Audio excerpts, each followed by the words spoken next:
Tinanggap niyong walang bayad, ibigay niyong walang bayad. Kung sugo ka ng Diyos, binabayaran ba ang pagiging sugo o hindi?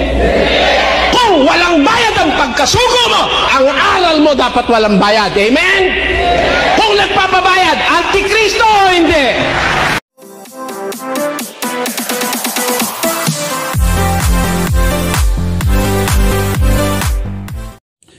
Kapayapaan po sa lahat na nakasubaybay dito sa ating programang Expose the Truth.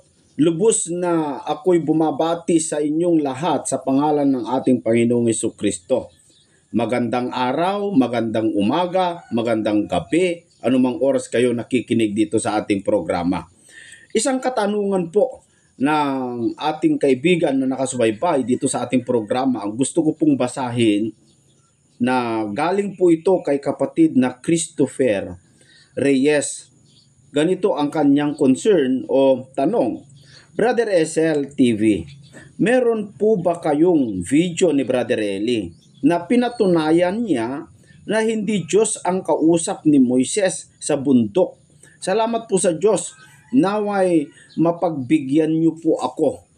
Alam mo kapatid, meron po siyang video na ganon. May nagtanong po tungkol po dyan kay kapatid na Eli.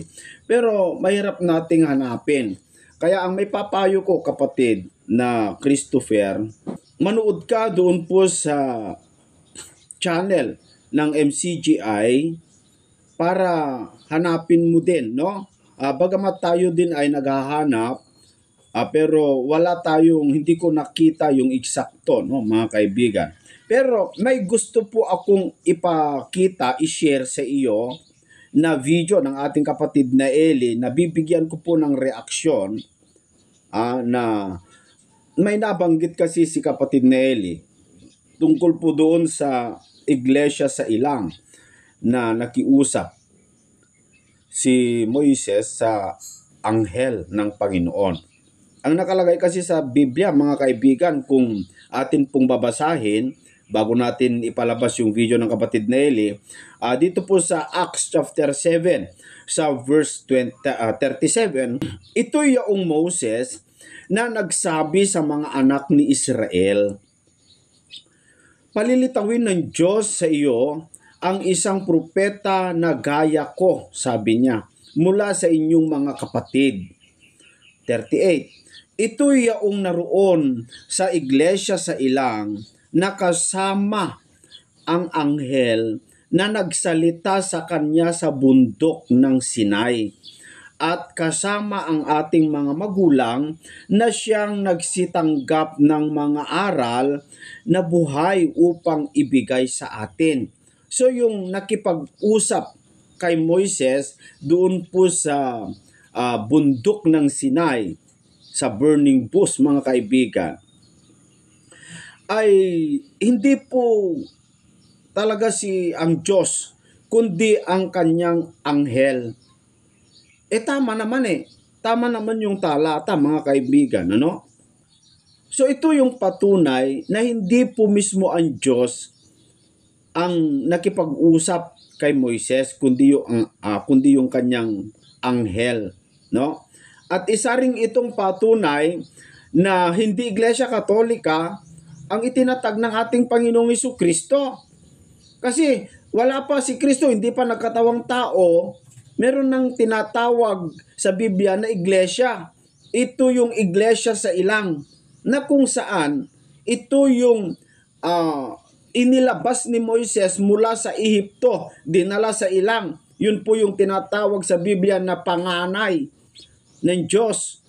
Kaya hindi Iglesia Katolika, yung angkin ng Iglesia Katolika na sila daw ang tatag ni Kristo dahil sila yung naunang iglesia, lalong mali.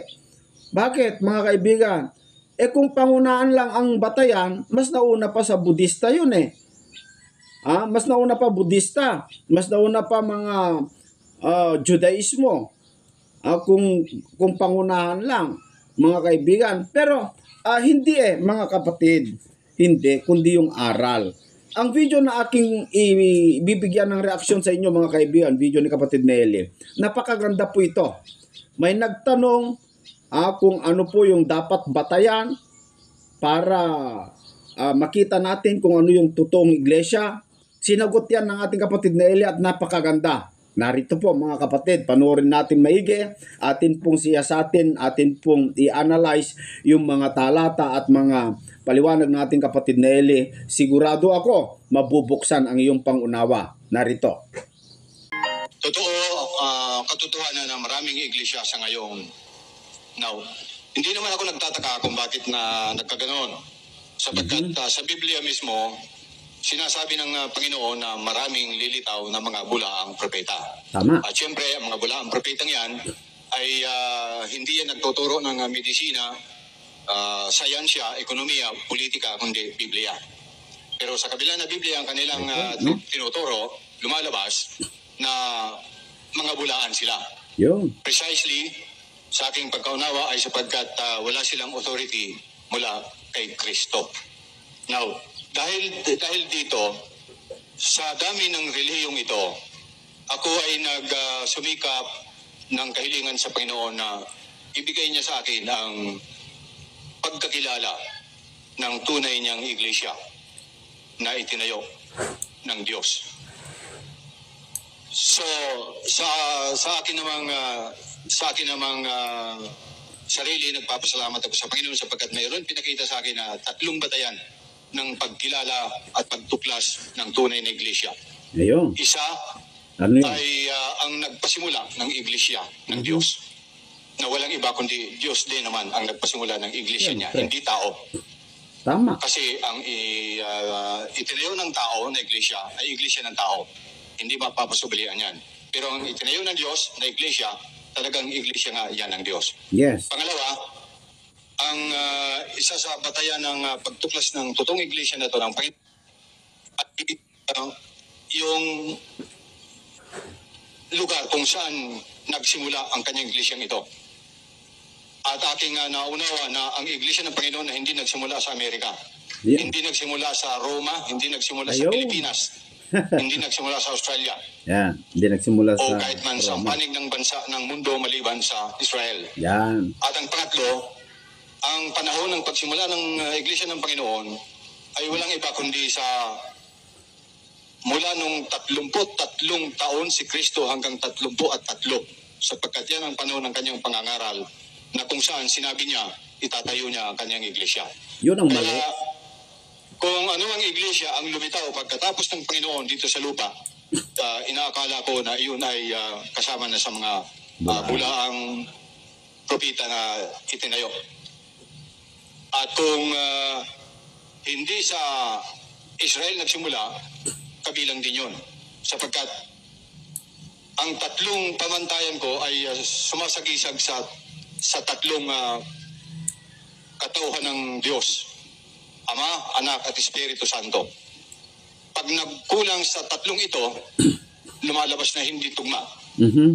At sa panahon naman, kung panahon ng pagbabatayan, panahon ng mga apostol na kung saan karugtong ng Panginoon, ang Katoliko ang tumutugon sa panahon na ito sapagkat ang Katoliko lamang ang nakakapag-angkin kay Apostol Pedro bilang unang puno ng pananampalataya ng simbahan ito.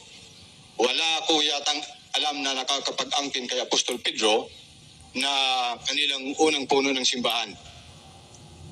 Kaya sa 3 panukat ko na aking sinabi, itong Katoliko ang tumutugon. At ang iba ay kung hindi man 2 ang mali, 3, lahat. Lumilihis. Saka lahat. Pangalawa, ang sabi po ninyo ay walang Contradiction. salungatan sa Biblia. Subalit, sa pagbabasa ko nitong Biblia na to, ang lumang tipan ay mayroong sinasalungat sa bagong tipan. Particular si Apostol Pablo. Sinasabi ni Apostol Pablo na mahalay sa lalaki ang mahabang buhok. Subalit kung titingnan ko sa lumang tipan, na bahagi din naman ng Biblia, si Propeta Samuel, simula nung ipanganak, hindi pinaputulan ng buhok ng kanyang ina. Kung hindi ako magkakamali, yung unang hukom, si Samson, ay hindi rin pinaputulan ng buhok. Kaya nga nung maputol ang kanyang buhok dahil sa kagagawa ng isang babae, nawalan siya ng lakas. Subalit nung bumalik ang kanyang buhok, na nauli din ang kanyang lakas. Maging si Absalom na anak ni Haring David, ang nasusulat sa Biblia ay umabot ng 3 kilo ang kanyang buhok lamang. So kung 3 kilo yan, mahaba yan. Oo. Mahaba yan. At hindi ko na bibigyang halaga, pero sinabi rin sa Biblia na maging si Pablo man ay nagpaputol ng buhok. So sa makatuwid, nagpahaba din siya ng buhok. Yun. Isa pang bagay na nagiging salungat ay yung nasusulat sa Biblia na sinabi ni Apostol Pablo. Ang sabi niya, hinatulan ko na ang taong iyon. Nang tinutukoy ay yung anak na nakikiapid sa asawa ng kanyang ama. Pero hindi yung kanyang ina. Hindi yung nanay niya na ang kanyang pinanggalingan. Kundi marahil, ibang babae yun ang kanyang ama. No? Subalit, ang wika ng Panginoon, ang sabi niya, huwag kayong humatol. Sapagkat ang panukat na gagamitin ninyo o ang ihahatol ninyo sa inyong kapwa ay siya rin gagamitin sa inyo.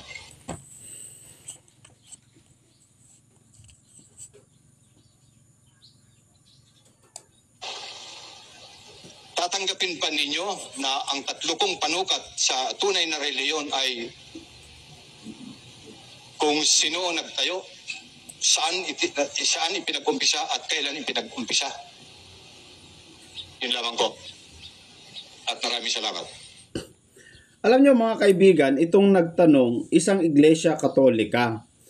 At siya'y paniwalang-paniwala sa relihiyon ng Katolika o Katolisismo, mga kaibigan.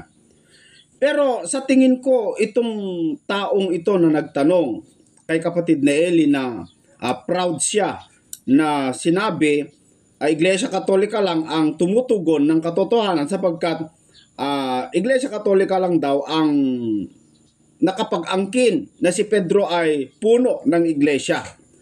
Ibig sabihin, itong taong ito hindi nagbabasa din ng Biblia o walang naipaunawa sa kanya na mga pari siguro. Bakit? Unang-una mga kaibigan, siya mismo nagsabi na sabi daw ng ating kapatid na Eli, walang salungatan sa Biblia. Pero ayon sa kanyang pagsasaliksik o pagbabasa, may nagsalungatan sa Biblia. Ayon sa kanyang sinabi, mga kaibigan. So, ibig sabihin ito, hindi niya na itanong sa mga pare o di kaya hindi rin alam ng mga pare yung kanyang katanungan. Mga kaibigan, nagtataka lamang po ako, bago ko po ipatuloy, nagtataka lamang po ako, itong taong ito, siguro, hindi nagtatanong sa pare o di kaya hindi alam ang mga pare yung kanyang mga katanungan, hindi alam sagutin. Kaya nagtanong sa ating kapatid na Eli. Pero ang sagot ng ating kapatid na Eli tungkol po doon, mga kaibigan, napakaganda po. Narito, ituloy po natin. Salamat din po sa inyong pagdalo, kapatid na Jess.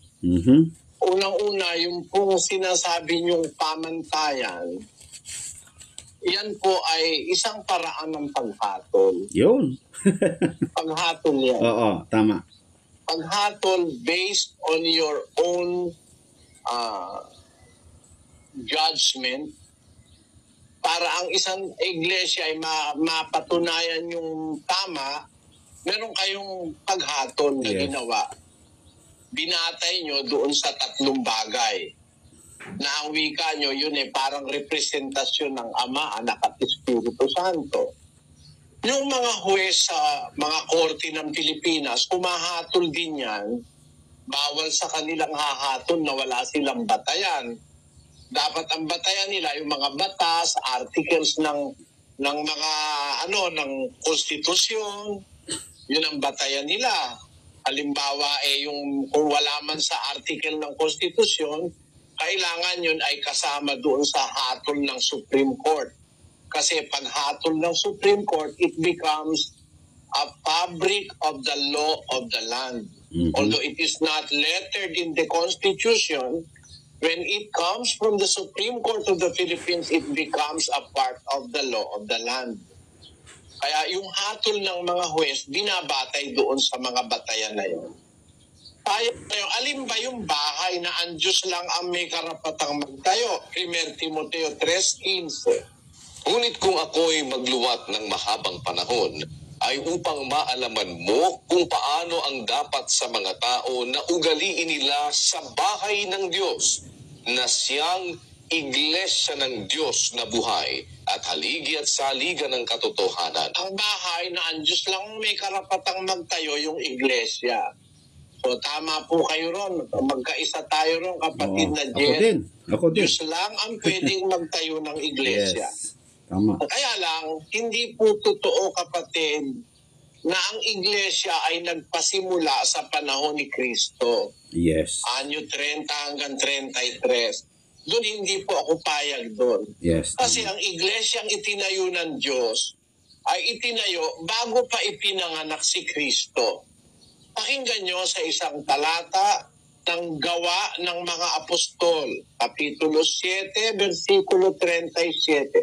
Ito yaong Moises na nagsabi sa mga anak ni Israel, palilitawin ng Diyos sa inyo ang isang propeta na gaya ko mula sa inyong mga kapatid. Ito'y yaong naroon sa iglesia sa ilang na kasama ang anghel na nagsalita sa kanya sa bundok ng Sinai at kasama ang ating mga magulang na siyang nagsitanggap ng mga aral na buhay upang ibigay sa atin. Yung Moises na ito, ang kasama nung anghel na nagsalita sa kanya sa bundok ng Sinai. Ito ang naroon sa iglesia sa ilang. The church in the wilderness. The church in the wilderness of Sinai. Yun po ang unang-unang iglesia na itinayo ng Diyos. Yun po ang Israel na kanyang kinuha sa Ehipto. Dinala niya sa bundok ng Sinai, tinawag na iglesia sa ilang ng Sinai. Yes. Church in the wilderness. Yun po ang unang-una sa lahat. Basahin natin ang Hebreo 12:23. Sa pangkalahatang pulong at iglesia ng mga panganay Yung. na nangatatala sa langit at sa Diyos na hukom ng lahat at mga espiritu ng mga taong ganap na pinasakdal. Yan po ang nasa Biblia, kapatid. Sa pamantayan nyo, tama ako at wala akong tutol. Pero dun sa sinasabi nyo na yan ay ang iglesyang itinayo sa panahon ni Kristo sa between 30 and 33 AD, hindi po tama yun sa Biblia. Yes. Ang nasa Biblia po, bago pa nagkatawan tao si Kristo, ay meron ng iglesyang itinayo ang Diyos. Ang Diyos mismo ang nagtayo. Yun nga po ang bayang Israel. Siya ang gumawa na yun ay iglesia o sa wikang Hebreo nung ginagamit sa unang mga salin ng Biblia sa Hebreo, yun yung kung tawagin ay kahal. Kung hindi ako nakakalimot, yun ang kongregasyon ng Diyos sa ilang ng Sinai. May kapisanan na roon sa Israel pa. Yun nga ang tawag iglesia sa ilang. Yun ang unang-una po kasi nasa Hebreo, iglesia ng mga panganay.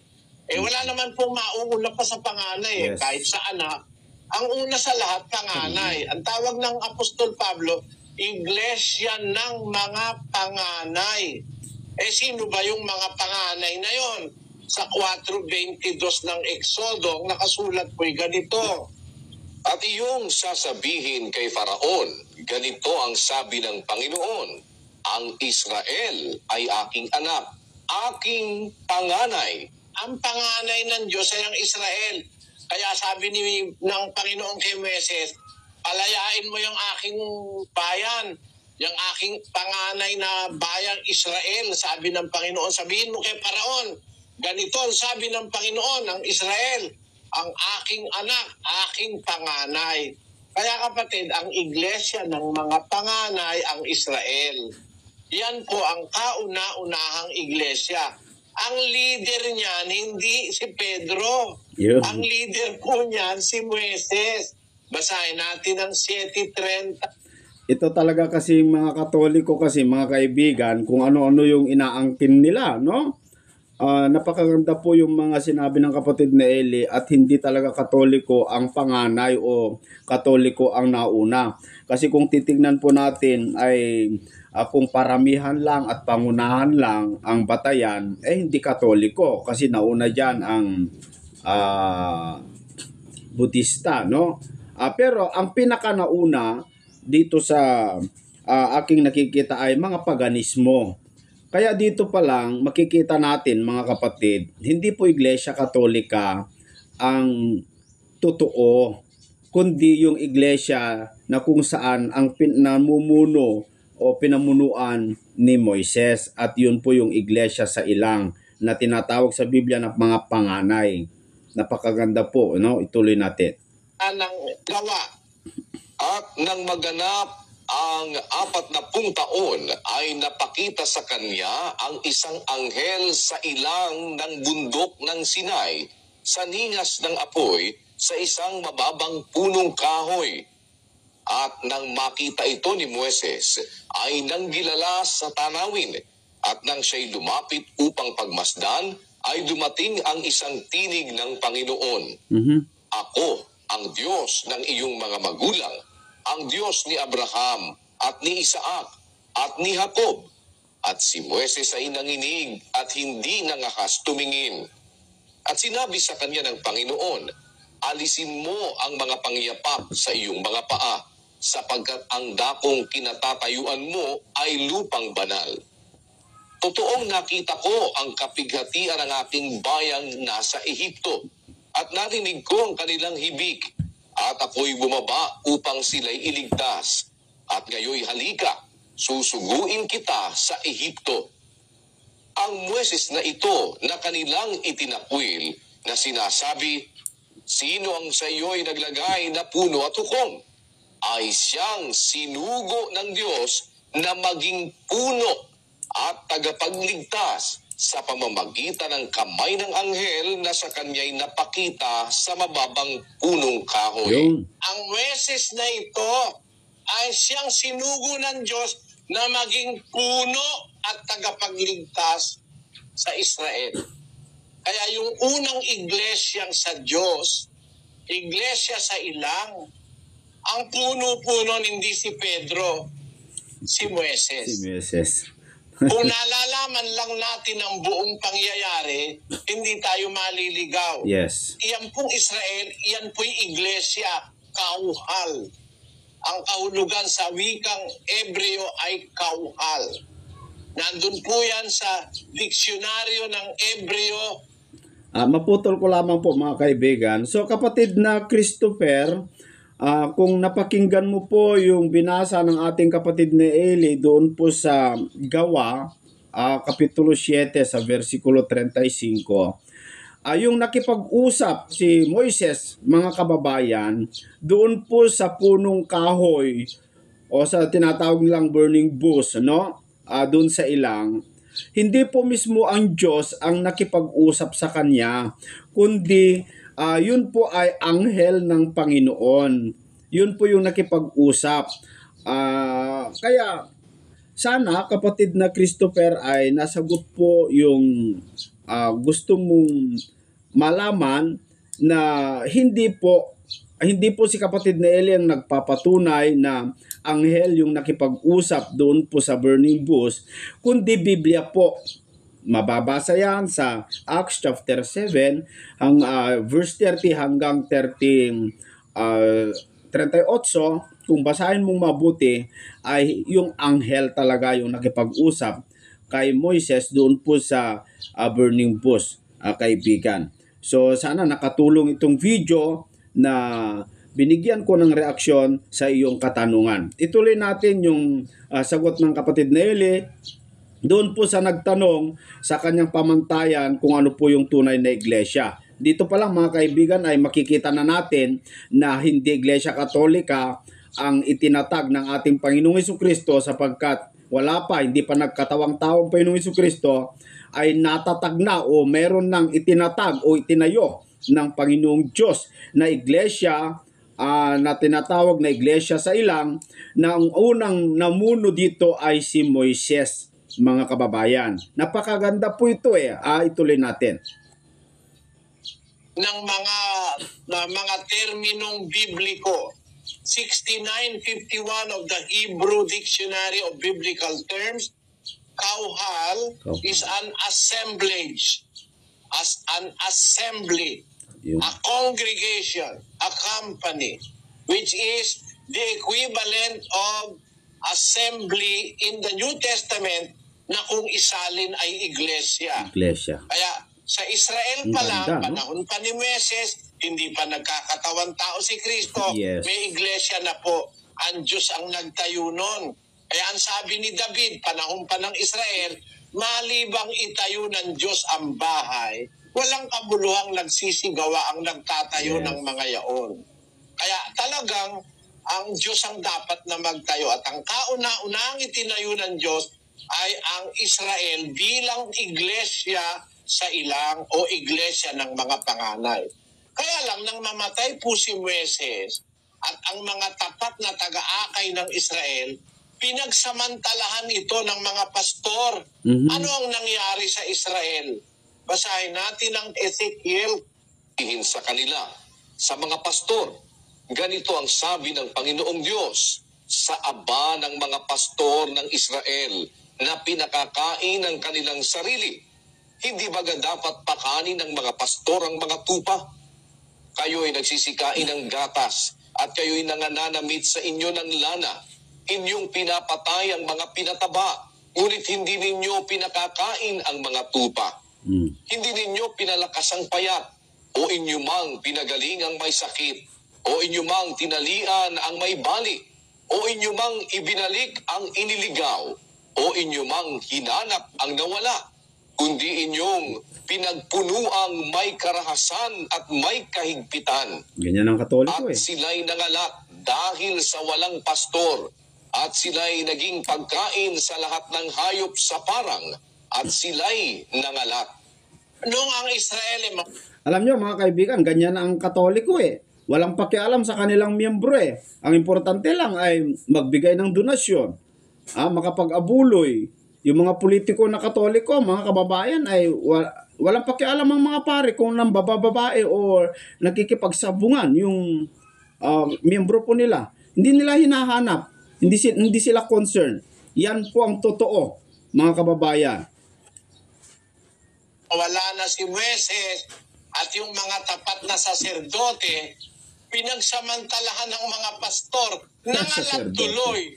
Kumbaga, nasira. Yung iglesia sa ilang nangalat, na disintegrate, na disorganize. Ano ang ginawa ng Diyos? Nagpanukala siya ngayon. Ang panukala ng Diyos, itatayo niya uli. 9:11 ng Amos. Sa araw na yaon ay ibabangon ko ang tabernakulo ni David na buwal at tatakpan ko ang mga sira niyaon at ibabangon ko ang mga guho niyaon at aking itatayo na gaya ng mga araw ng una. Humula siya, itatayo ko uli dahil nagibahin na buwal. Kaya niya itatayo kong muli, tatakpan ko ang mga sira niyaon, babangon ko ang guho niyaon. Aking itatayo gaya ng araw ng una. So ito yung pagtatayo ang tinutukoy. Bakit? Nangalat nga yung Israel nagkahiwa-hiwala Kaya niya ngayon sinugo ang Panginoon Kristo. Nakasulat yan sa Mateo 15:24. Datapwat siya'y sumagot at sinabi, hindi ako sinugo, kundi sa mga tupang nangaligaw sa bahay ni Israel. Kaya pala siya sinugo, sabi ni Kristo, hindi ako sinugo, kundi doon sa tupang nangangalat, yung mga naligaw na tupa sa bahay ni Israel. Ano ang gagawin ni Kristo doon sa mga tupang naligaw sa bahay ni Israel? Dahil pinagsamantalahan ng mga saserdote. Anong gagawin niya? 11:52 ng Juan. At hindi dahil sa bansa lamang, kundi upang matipon din naman niya sa isa ang mga anak ng Diyos na nagsisipangalat. So, ang titipunin ni Kristo, yung mga anak ng Diyos na nagsisipangalat. Kaya niya ngayon sinabi kay Pedro, ikaw ay Pedro, sa ibabaw ng batong ito, itatayo ko ang aking iglesia. Bakit? Ba't itatayo? Nakabuwal eh. Yes. Yun ang hindi naintindihan na nagbabasa ng Biblia. Kaya sinabing, itatayo ko, may nakabuwal. May nasira. So, hindi po Iglesia Katolika yon. Hindi po Iglesia Katolika yon, yung nakabuwal. Ang katunayan, mga kaibigan, kung ating pong inanalyze yung talata na binasa ng ating kapatid na Eli, doon po sa Ezekiel, na inaangkin itong Iglesia Katolika na sila daw ang Iglesia itinatag ng ating Panginoong Jesucristo. Mali lumalabas yung kanilang mga ninuno na mga Fariseyo, mga saserdoteng Fariseyo na umagaw doon po sa iglesia na itinatag o pinamumunuan ni Moises doon sa ilang. Sila pa nga ang sumira Sila pa nga ang ikinalat nila yung gatas lang ang inalaman. Hindi po yung kanilang kaluluwa, mga kaibigan. Kaya tignan mo, itong mga Katoliko, hindi sila concern sa kaluluwa ng tao Ang concern lang nila ay yung bayad Ang katunayan dito sa amin, mga kaibigan, sakalang pupunta yung pare kung mayroon pong mass wedding. Meron po yung tinatawag na kung piyesta ay marami kasing magpabinyag, yun, sakalang pupunta dahil may pera. Pero hindi naman siguro lahat ng mga pare ganun ang utak, no? Marami naman akong nakikita mga pare na mababait, mga kababayan. May nagiba, itatayo uli ni Kristo. Alin? Sa Israel. Si Pedro ba puno nun? Hindi. Sino? Hindi si Pedro. Puno nun si Moises. Alam mamatay si Moises, pinagsamantalahan ng mga pastor. Nung dumating si Kristo, titipunin niya uli. Para matipon, itatayo niya. It is something like a re-establishment. Pagsasauli nung nawasak sa maraming panahon na pinagsamantalahan ng mga pastor ng Israel. Kaya, nang itatayo niya, sinabi niya kay San Pedro, ilalagay ko sa ibabaw ng bato. Ang pagtatayuan niya ngayon, bato na. Matibay na pundasyon na. Hindi na pwedeng gibain. Kaya, ang pintuan ng Hades hindi na mananaig laban sa kanya. Kasi yung Israel na panaigan ng kasamaan Yes. pag itinayo muli, tatayo niya na sa bato. Alin yung bato na pagtatayuan? Si Pedro daw. Basahin natin ang unang Korinto 3:11. Hindi si Pedro yon. Sabi ng Katoliko, si Pedro raw yung pagtatayuan. Hindi totoo yon. 3:11. Sapagkat sino man ay hindi makapaglalagay ng ibang pinagsasaligan, kundi ang nalalagay na ito'y si Kristo Jesus. Ayun, si Kristo Jesus ang saligan, siya yung bato. Kaya magiging matibay ang iglesia. Makinig kayo, kayong mga taga-punto por punto, mga CFD na nagmamarunong o nagmamagaling. Miguelito, makinig po kayo. Yung bato na pinagsasaligan ng katotohanan ay si Kristo, hindi si Pedro. Si Pedro nagsinungaling din hindi si Pedro. Maliwanag nasa talata. Kayo, nasa history. Alin po ang tamang paniwalaan natin? Mga kababayan, mag-isip po kayo, no? Mag-isip po kayo, unawain po natin mabuti. Sana po mga kababayan, sa bidyong ito, marami pong maliwanagan. Na itatayo na, dati kasi nabuwal, kasi ang magiging saligan ng pundasyon, si Kristo, hindi na tao. Si Kristo na ang magiging pundasyon. Siya ang pundasyon. Pati ang mga apostol, sa kanya isasali. Kumbaga, pati ang apostol, matatayo sa ibabaw ng pundasyong Kristo. Basahin natin ng Efeso, Kapitulo 2, versikulo 20. Na mga itinatayo sa ibabaw ng kinasasaligan ng mga apostol. Bihin ngayon, si Pedro ay kaambato. Paano mangyayari yun na si Pedro ang bato?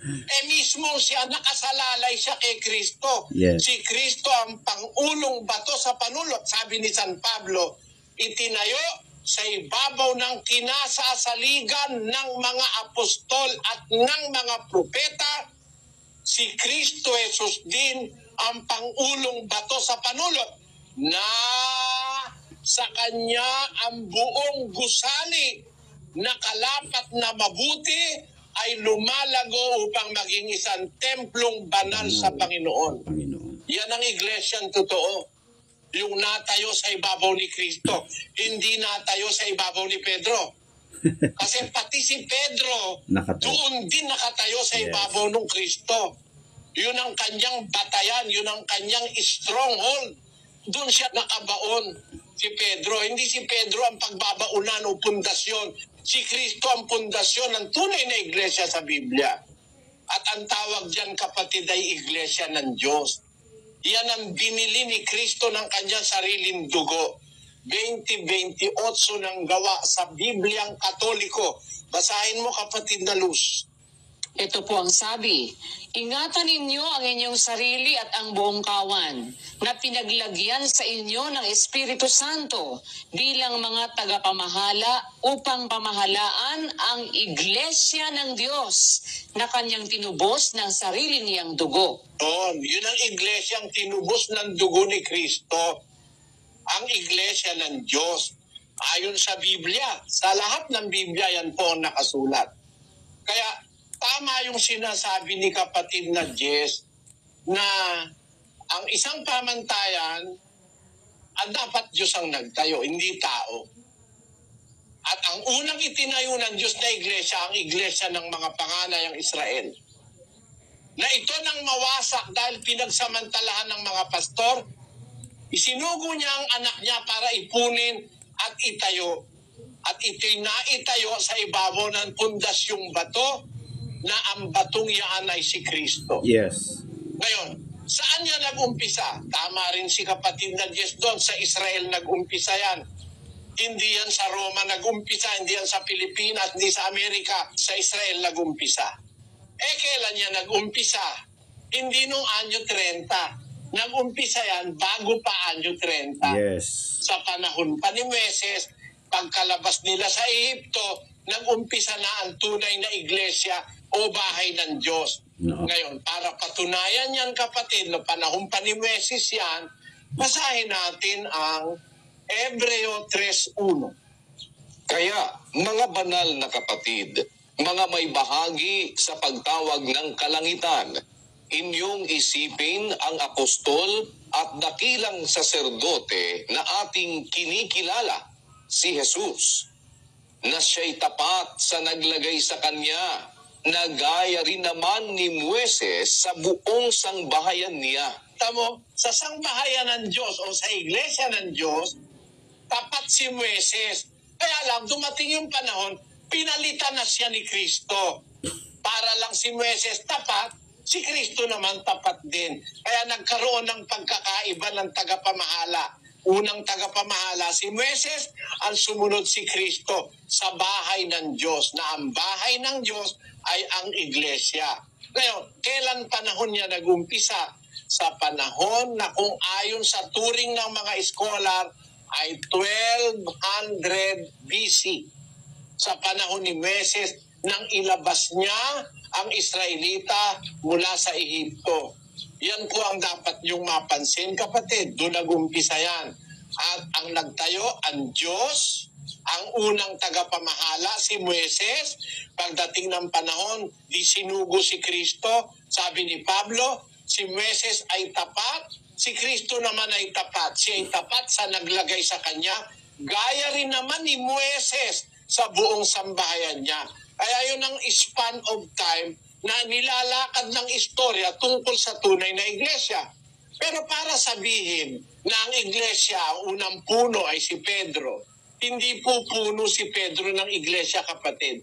Walang mababasa sa Biblia na si Pedro'y nagpuno sa iglesia.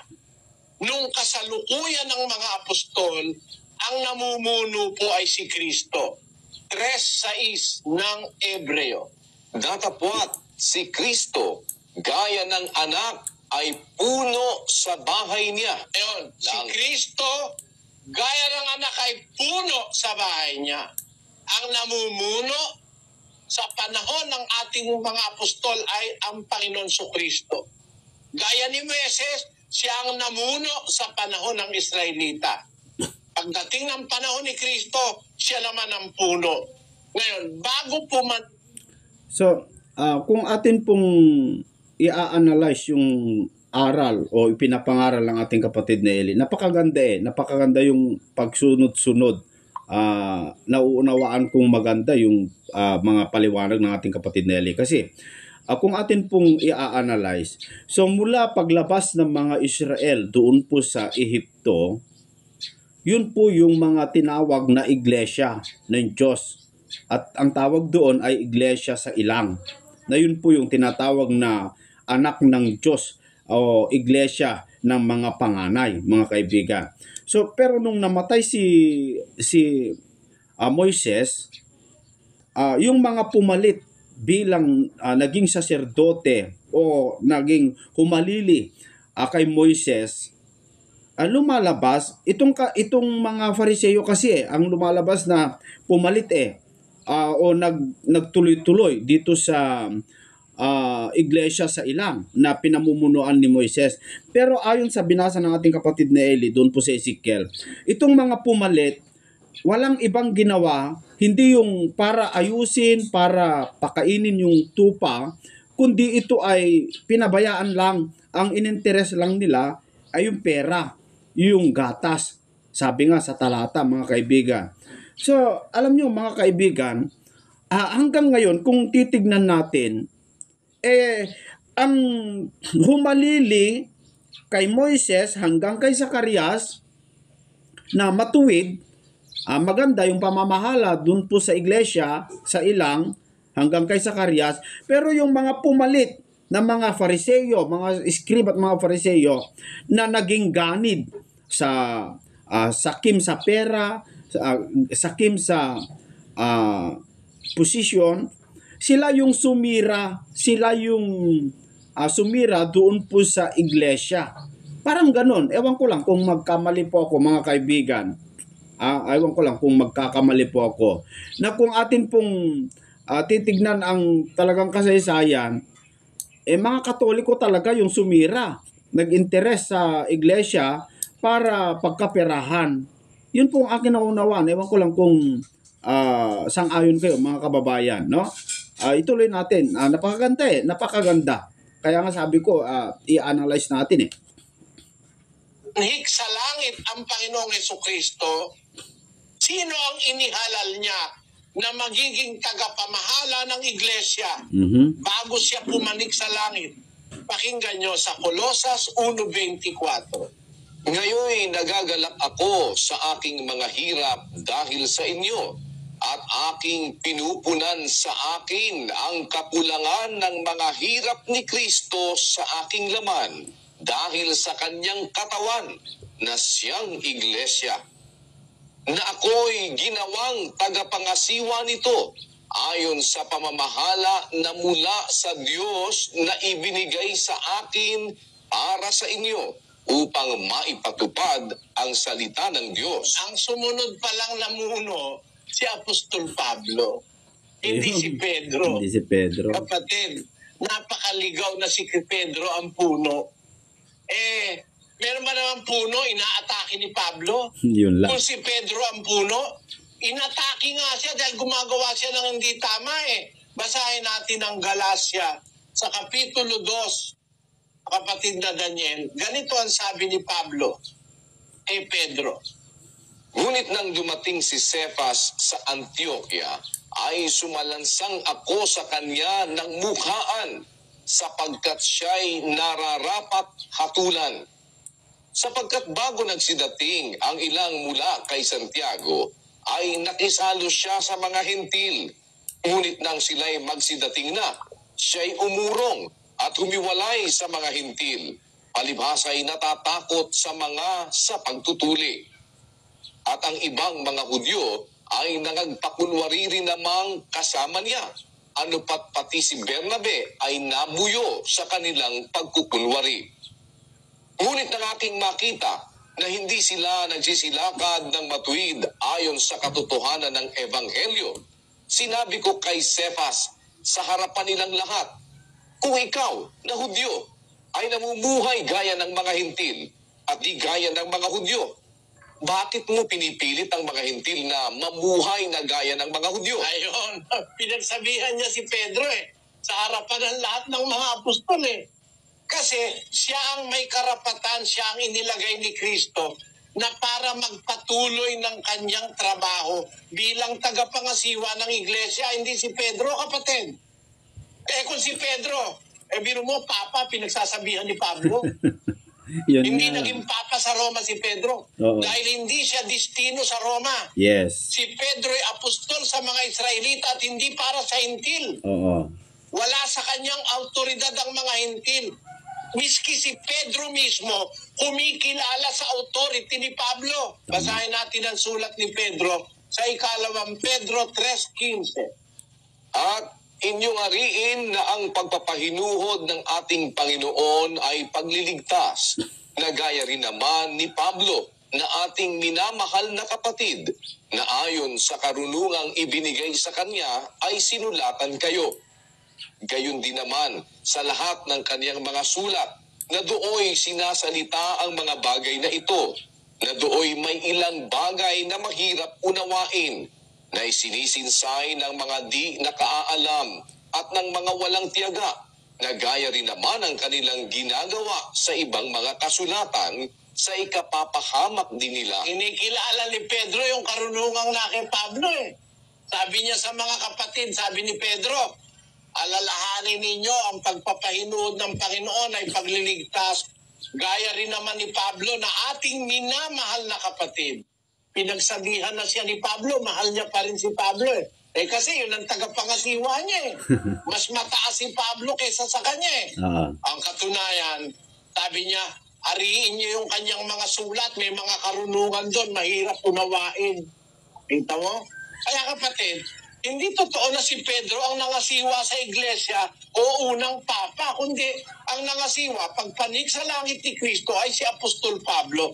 Siya ang inihalal ni Kristo na tagapangasiwa ng iglesia sa kanyang kabuuan. Yun ang sinabi niya kay Ananias. Basahin natin ang 9:15 ng Gawa. Datapwat sinabi sa kanya ng Panginoon, pumaroon ka, sapagkat siya'y sisidlang hirang sa akin upang dalhin ang ating pangalan sa harapan ng mga Hintil at ng mga hari at ng mga anak ni Israel.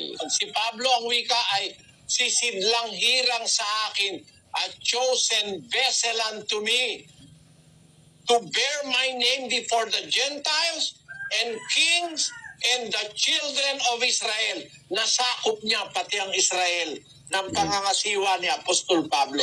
Kaya nga siya, makikita mo, siya ang may pinakamaraming sulat sa Bagong Tipan.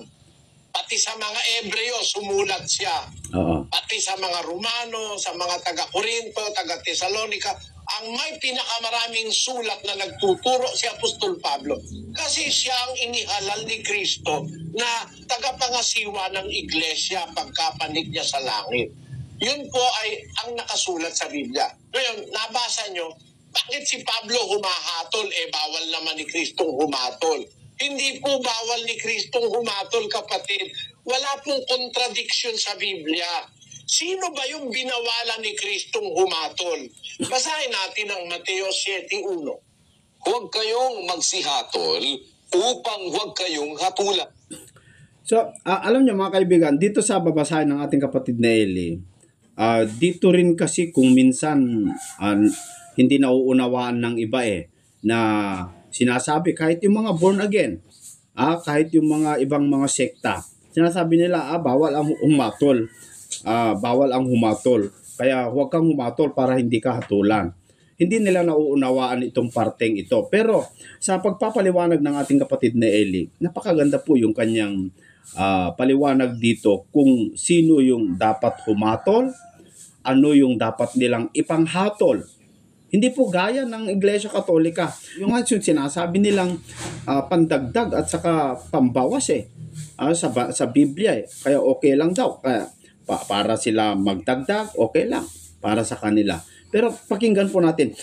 May nag kasi sa atin, may nagtanong. Ituloy natin. Sapagkat sa hatol na inyong ihahatol ay hahatulan kayo, at sa panukat na inyong isusukat ay susukatin kayo. At bakit mo tinitingnan ang puwing na nasa mata ng inyong kapatid, ngunit hindi mo pinapansin ang takilan na nasa iyong sariling mata?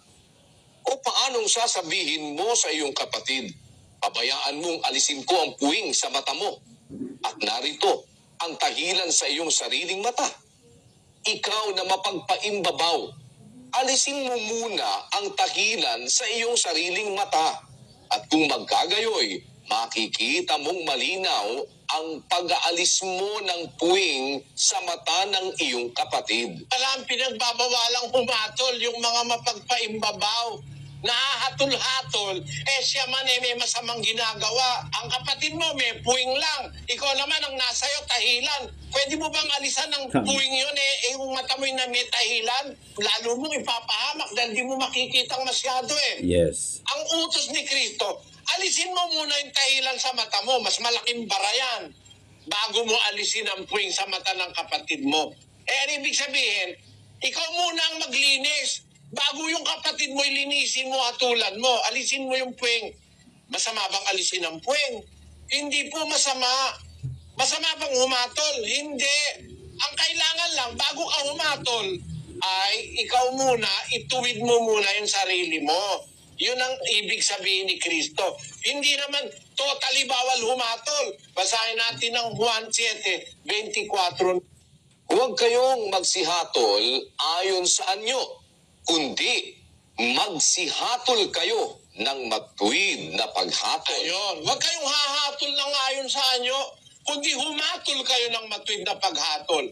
Kaya ang mga taga-Korinto, may gumagawa ng masama, yung asawa ng tatay niya, pinapakiapiran niya. Sabi ni Pablo sa mga Korinto, bakit hindi niyo hinahatulan yan? Kaya kung ayaw niyong hatulan yan, ako, hinahatulan ko na yan. Ibinibigay ko yan kay Satanas, sabi ni San Pablo. Bakit? Kasi tungkulin nga ng Kristiyano, humatol ng matuwid na paghatol. Basahin natin ang 5:1 ng unang Korinto hanggang 5. Sa kasalukuyay nababalita na sa inyo'y may pakikiapid, at ang ganyang pakikiapid ay wala kahit sa mga hentil, na isa sa inyo'y nag-aari ng asawa ng kanyang ama, at kayo'y mga mapagpalalo, at hindi kayo bagkus ng alumbay upang maalis sa gitna ninyo ang gumagawa ng gawang ito. Gusto ni Pablo, alisin nila yun Hindi kayo nalulumbay? Pinapayagan nyo yan? Hindi nyo ba aalisin yan ang gumagawa ng gawang iyan? Sabi ni Pablo. O punta tayo sa 11. Datapwat, sinusulatan ko nga kayo na huwag kayong makisama sa kanino mang tinatawag na kapatid, kung siya'y mapakiapid o masakim o mananamba sa Diyos-Diyusan o mapagtungayaw o manglalasing o manglulupig. Sa gayoy huwag man lamang kayong makisalo. Sapagkat ano sa akin ang humatol sa nangasa labas? Hindi baga kayo nagsisihatol sa nangasa loob? Datapwat sa nangasa labas ay Diyos ang humahatol. Alisin nga ninyo sa inyo ang masamang tao. Yun, sa loob ng iglesia, dapat hatulan mo yung gumagawa ng masama. Alisin nyo yun sa inyo. Sa labas, ang Diyos ang hahatol doon. Yun ang tama, kapatid. Yung tagalabas ng iglesia, kung nasa loob ka, huwag mong hahatulan yon. Pero yung nasa loob na gumagawa ng mali, hatulan mo yon, alisin nyo yan. Yes. Alisin niya, mga mapakiapid, mananamba sa Diyos-Diyusan, manlalasing, mga mapagtungayaw, mga manlulupig. Huwag kayo makikisalo dyan. Alisin nyo sa inyo ang masamang tao, hatulan nyo yan. Pero sa labas, huwag kayong hahatol. Kung nasa tunay kang iglesia, pag may gumagawa ng mali, humatol kayo ng matuwid na paghatol, sabi ni Kristo. Ano ang hatol? 3 Gs ng Tito. Ang taong may maling pananampalataya Pagkatapos ng una at ikalawang pagsaway ay itakwil mo. Ayan, pinahatulan eh. Pagka mali ang gawain, pagkatapos mo sawayin ng una, tapos ikalawa, inulit na naman na ikatlo, itakwil mo. Ibig sabihin, itiwalag. Yun ang paghatol sa loob ng iglesia. Pero yung nasa labas, wala tayong karapatang hatulan yun. Yeah. Bahala ang Diyos doon. Kung gusto niyang iligtas yung Katoliko, yung Protestante, nasa labas ng iglesia, baka nakikita ng Diyos, may matuwid naman tao ron. Baka nakikita ng Diyos, meron namang mabuting Budista, no? Hindi, naloloko lang, wala lang alam. O baka meron tao, hindi niya alam ang aral, kaya siya nagkakamali. Ang Diyos na ang bahalang humatol doon. Pero sa iglesia, ang utos ni Kristo, umatol kayo ng matuwid na paghatol. Alisin nyo sa inyo ang masamang tao. Pagkatapos ng una, ikalawang pagsaway, itakwil mo. Yan po ang aral sa Biblia. Kaya wala pong salungatan, kapatid. Yes. Ang pinagbawalang humatol, yung mapagpaimbabaw, hahatol-hatol, siya rin pala'y dapat hatulan. Tinitingnan niya yung puwing ng kanyang kapwa, siya naman may malaking kulaba sa mata. Dapat alisin mo muna. Pagkatapos makakahatol ka na. Magturo ka sa iba pagkatapos mong turuan ang iyong sarili. 2:21 ng Roma. Ikaw nga na nagtuturo sa iba, hindi mo tinuturuan ang iyong sarili? Ikaw na nangangaral sa tao na huwag magnanakaw ay nagnanakaw ka? Ikaw na nagsasabing ang tao ay huwag mangalunya ay nangangalunya ka? Ikaw na nasusuklam sa mga Diyos-Diyusan ay nanakawan mo ang mga templo? Ikaw na nagmamapuri sa kautusan, sa iyong pagsuway sa kautusan ay niwawalan mo ng puri ang Diyos. Yun ang masama. Tuturo-turo ka sa iba, hahatol-hatol ka. Ikaw man pala mangangalon niya ka rin. Yun ang masama. Pagpapaimbabaw yun, ipokrisya yun. Nahahatol-hatol ka, ikaw pala may babae ka rin. Ang sabi ni Kristo, alisin mo muna yung puwing sa mata mo para makita mong malinaw yung pag-aalis mo ng puwing ng kapatid mo. Alisin mo muna yung tahilang nasa mata mo. Ibig sabihin, bago tayo makahatol, sumunod muna tayo para makahatol tayo ng matuwid na paghatol. Kaya sa Biblia, kapatid, wala pong kontradiksyon dyan. Basahin natin ang 8:8-9 ng Kawikaan. Lahat ng mga salita ng aking bibig ay sa katwiran, walang bagay na liko o suwail sa kanila. Pawang malilinaw sa kanya na nakakaunawa at matuwid sa kanila na nakakasumpong ng kaalaman. Ay mapakaliwanag po ng garantiya ng Diyos, kapatid. Lahat ng salita ng aking bibig sa katwiran, walang bagay na liko o suwail sa kanila. Pawang malilinaw sa kanya na nakakaunawa at matuwid sa kanila na nakakasumpong ng kaalaman. Ang kontradiksyon yung iniisip ng tao na nasa isip niya. Pero kung ibabatay mo ng buong buo sa Biblia, ang sinasabi ng Biblia, wala pong kontradiksyon. Tama yung sinabi ng kapatid ni Eli tungkol po doon sa paghatol. Na kapag ikaw ay humatol, dapat totoo ang iyong paghatol. Mga kaibigan, ang lumalabas sa binasa ng ating kapatid na Eli doon po sa Tito, Kapitulo 3 sa versikulo 10, ang dapat mong ipanghatol doon sa tao, salita ng Diyos. Salita ng Diyos, hindi yung sarili mo. Kung humatol ka, hindi ikaw ang humahatol, kundi yung salita ng Diyos na sinusuway yung kapatid, yun po yung ipanghatol mo. Yung tamang aral para hatulan mo yung mali niyang aral. So kapag humatol ka, ikaw, sino pa ba ang hahatol? Siyempre ikaw na nasa loob ng iglesia, yung kapatid mo, hatulan mo. At ang ihatol mo, yung salita ng Diyos. Para lumalabas, Diyos pa rin ang humahatol, mga kapatid. No? So, napakaganda yung sagot ng ating kapatid na Eli. Kaya, dito, makikita natin na hindi po talaga Iglesia Katolika yung itinatag ng ating Panginoong Hesukristo.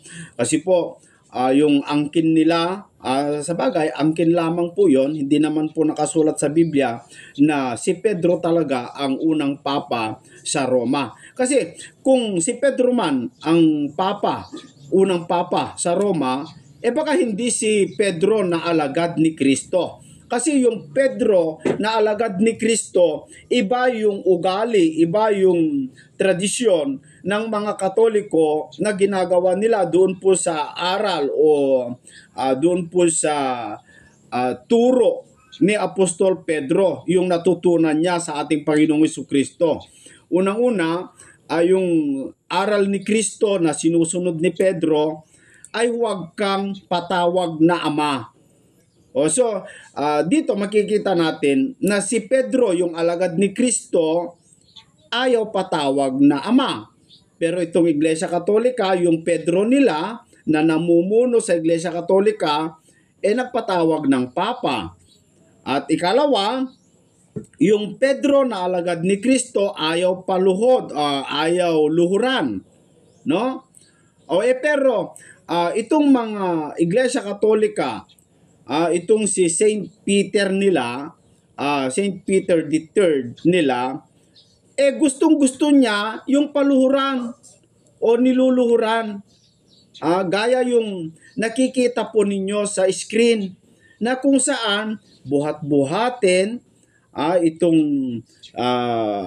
papa nila, may corona pa nga, no? At napakaganda yung suot at niluluhuran, gustong-gusto niya, mga kababayan. Pero yung totoong Pedro na alagad ni Kristo na inaangkin nila na yun po yung unang papa sa Roma, ayaw na ayaw yung ginagawa nila dyan po sa video, mga kaibigan. Ayaw na ayaw ni Pedro yan Ayaw na ayaw ni Pedro, mga kababayan. Basahin natin dito po sa libro ng Gawa, Kapitulo 10, sa versikulo 25, na ganito po ang ating mababasa.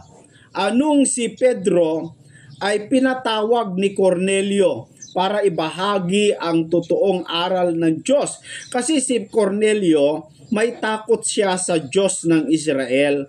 Nagbabasa siya ng mga talata ng Biblia, ng kasulatan, at hindi niya po nauunawaan yung mga iba. Kaya si Cornelio nag-utos sa kanyang mga alipin o kanyang kasama, inutusan niya para tawagin si Pedro. Na si Pedro, naniniwala si Cornelio na si Pedro alagad ni Kristo, tagapangaral ng ating Panginoong Jesucristo. Kaya alam ni Cornelio na si Pedro ay apostol. At nung dumating na po si Apostol Pedro sa bahay ni Cornelio, mga kaibigan, para pangaralan sa aral ng Panginoong Jesucristo, ganito po ang nangyari. Ganito ang nangyari. Sabi dito, at nangyari na pagpasok ni Pedro ay sinalubong siya ni Cornelio at nagpatira pa sa kanyang paanan at siya'y sinamba. So si Cornelio, dahil sa mataas ang pagtingin niya kay Pedro, iginagalang niya bilang apostol ng Panginoong Jesucristo. Kaya nung dumating si Pedro, pumasok sa bahay nila, sa bahay niya, sa kanyang paggalang kay Pedro, yumukod siya o nagpatira pa sa paanan ni Pedro, mga kababayan. Hindi sambahin bilang Diyos, kundi sambahin na ibig sabihin, igalang si Pedro bilang alagad ng Diyos. Pero si Pedro, ito po ang aksyon ni Pedro. Dito sa 26, datapwat itinindig siya ni Pedro na sinasabi, magtindig ka, ako man ay tao rin. So si Pedro, ayaw niya na may lumuluhod sa kanya o may nagpapatira pa sa kanyang paanan. Pero itong video na ating nakikita sa screen, mga kababayan, yung Saint Peter nila na naging papa, ay gustong-gusto niya yung maluhuran. Binuhat-buhat pa. No? Binubuhat mga kababayan. Yan ay ayaw ni Pedro, yung totoong Pedro, ayaw niyang ganyan. Ayaw niya, mga kababayan, na siya po ay gawing sobrang paggalang yan papuri yan Papuri, paggalang, papuri, pare-pareho lang yun pagsamba, pare-pareho lang mga kababayan, no? Ito, sobrang pagpuri na ito, ganyan ang ginawa ni Cornelio sana kay Pedro na iginagalang niya, kaya pinuri niya, sinamba niya, hindi bilang Diyos, kundi bilang apostol ng Panginoong Jesucristo. Gaya yung ginagawa dyan sa video. Iginagalang nila yung kanilang papa. Pero si Pedro, yung totoong Pedro, yung alagad ni Kristo, ayaw niya yung ganyang klaseng paggalang o ludluran mo. Ayaw ni Pedro yon, mga kapatid. Kaya dito, mga kababayan, ay hindi talaga si Pedro ang unang papa sa Roma mga kapatid. Unang-una, napakaganda po yung paliwanag ng ating kapatid na Eli na si Pedro ay hindi po namuno sa mga hentil. Sa Roma, part ng hentil yan mga kababayan. Hindi po namuno, kundi ayon sa Biblia, ayon sa mga nabasa ng ating kapatid na Eli, si Pablo po ang inatasan bilang vessel sa mga hentil para mamuno sa iglesia. At nasakop pa niya pati sa Roma, pati sa mga Hudyo si Apostol Pablo. So lumalabas, si Apostol Pablo ang inatasan ng Panginoong Jesucristo bilang mamuno sa iglesia. Iglesia ng Diyos, mga kapatid. Yan po yung malinaw. Napakalinaw po yung paliwanag ng kapatid na Eli. Kaya ang masasabi ko, yung mga nakikinig, mga kababayan, instead na sayangin nyo yung oras nyo makinig dyan po sa punto por punto na wala namang kapunto-punto, instead na makinig kayo sa programa nila Jando na wala namang kapunto-punto, mga kaibigan, sa programa na lamang po ng ating kapatid na Eli o yung mga video na lamang po ng ating kapatid na Eli ang panuorin po ninyo. Mas marami pa kayong matutunan. Miski dito sa ating programa, kasi tayo po ay sang-ayon tayo doon po sa aral ng ating kapatid na Eli Soriano. Kasi tama nasa Biblia yung pamantayan ng tunay na iglesia na dapat mag-umpisa sa Israel, tama. Napakaganda yung ipinaliwanag ng ating kapatid na Eli na yung pinag-umpisa ng iglesia, nag-umpisa sa Israel. Tama, hindi sa Roma. At kung saan manggaling yung ating sasampalatayanan na nag-umpisa sa Israel, ay galing sa itaas, yung ina natin, yung Jerusalem na nasa itaas. Yun po yung bagong tipan na dala ng ating Panginoong Jesucristo. So, dito mga kapatid, napakalinaw po, no? Napakalinaw. Makikita natin yung kagandahan ng paliwanag ng ating kapatid na Eli. So, sana kapatid na Christopher ay maliwanag po o naliwanagan ka doon po sa tanong mo na kung ang Diyos ba ang nakipag-usap kay Moises doon sa burning bush, doon sa ilang, ayon sa ating nabasa sa talata, ay yung nakipag-usap kay Moises ay anghel ng Panginoon, kapatid. Anghel po ng Panginoon, hindi po ang Diyos mismo ang nakipag-usap. So maraming salamat sa iyo sa lagi mong pagsubaybay dito sa ating programa. Nawa po ay wag po kayong magsawa. At yung hindi nakapag-subscribe, mga kaibigan, no? Mag-subscribe po kayo. Kasi napakaganda po yung programa natin. Inilalahad natin, ini-expose natin yung mga katotohanan. Hanggang sa susunod po, mga kapatid, dito sa ating programang Expose the Truth.